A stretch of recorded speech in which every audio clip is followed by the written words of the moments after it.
Hollywood is known the world over for being the center of the motion picture industry. But did you ever wonder why the movie business is centered there, or why it hasn't moved somewhere else? Well, it all has to do with the clause in various union contracts. Learn more about the 30-mile zone, or the TMZ, on this episode of Everything Everywhere Daily.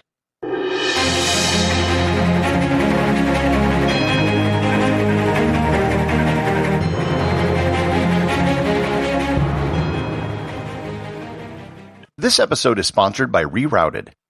Let's face it, outdoor gear can be expensive. If you're into camping, climbing, skiing, or hiking, you can spend a lot of money indulging in your hobby. Wouldn't it be great if you could save some money as well as cut down on resource use at the same time? Well, you can. Rerouted is the place to buy, sell, or donate your used outdoor gear. They make shopping for used gear as easy as shopping for new gear. Rerouted believes that each piece of gear has a story, and they want to help tell yours. If you're actively involved in outdoor activities, or just looking to get into it, you can save money by shopping at rerouted.co. Once again, that's rerouted.co, or click on the link in the show notes. To understand the 30-mile zone, we first have to understand how the movie industry came to be in Hollywood in the first place. While we associate the movie industry with Hollywood, the very, very early motion picture industry was actually on the East Coast. The invention of motion pictures is credited to Thomas Edison, who did in fact own a large number of patents regarding motion pictures. And Edison was very aggressive in enforcing his patents. Edison owned patents on cameras, projectors, and other parts of the motion picture process. Edison would sue anyone who was trying to use competing cameras or projectors on the grounds of patent infringement. In 1908, Edison joined with several other companies who held motion picture-related patents to create the Motion Picture Patents Company. Their goal was to create a monopoly on the motion picture industry, which controlled everything from manufacturing to film production and film exhibition. They would often enforce this physically by sending thugs over to movie shoots to break up filming and to confiscate cameras, which they claimed were unlicensed. Those who wanted to make films but didn't want to pay fees to the Motion Picture Patents Company decided to get as far away from Edison and the film cartel as possible. There was no air travel at this time, so getting from New York to Los Angeles took quite a bit of time. Moreover, all of the federal offices and courts on the West Coast were up in San Francisco.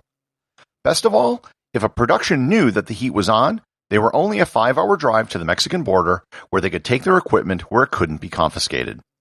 Eventually, the Motion Picture Patents Company met its demise after the courts felt that their patent enforcement methods were above and beyond what was necessary. The company was broken up in 1915. By this time, however, the industry had already taken hold in Hollywood. It turned out that there were many benefits to filming in Southern California beyond just being far away from Thomas Edison. The weather was nice, which means that you can film all year round, and have few production days canceled due to weather. Plus, Los Angeles wasn't really that big of a city at the time, so labor and land were still relatively cheap. They also had a wide variety of landscapes within a very short distance that they could film in. They had deserts, mountains, and forests, as well as the ocean, all within a day's travel from a studio lot. This might explain why films began being created in Hollywood, but why did they stay there? This in part has to do with the last thing I just mentioned. The number of film studios and filming locations located within a short distance of all the movie studios in Los Angeles. During the 1930s, during the Great Depression, Hollywood saw the rise of several unions. The Screen Actors Guild was created, as was the Screen Directors Guild, the Screen Writers Guild, and many others. Prior to this time, the film studios demanded long hours and would often collude to control prices, especially amongst major stars. As Hollywood unionized, they negotiated collective bargaining agreements with the studios. As, like many other industries, they negotiated rates for if they had to travel or not. The first zone which was negotiated was everything within a 6-mile radius of the intersection of Rossmore Avenue and 5th Street in Los Angeles. This included all the major motion picture studios and their sound stages where they would mostly record. If you worked within that circle, then the studio didn't have to pay for transportation, and there were other limits on what had to be provided, especially for food.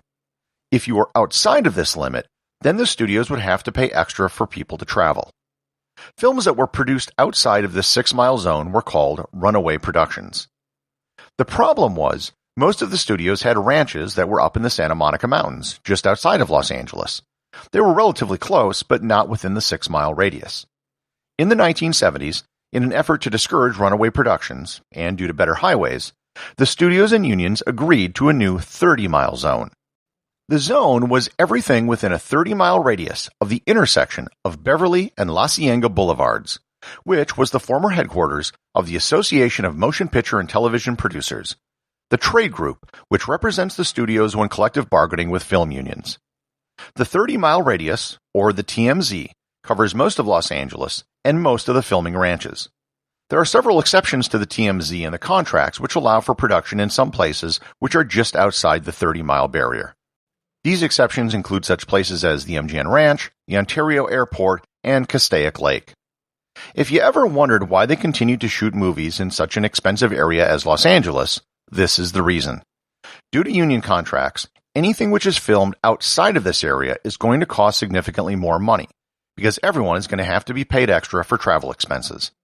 When you have a cast and crew with potentially hundreds of people, that can add up quickly. There is another zone which exists in New York City as well, at least for the Screen Actors Guild.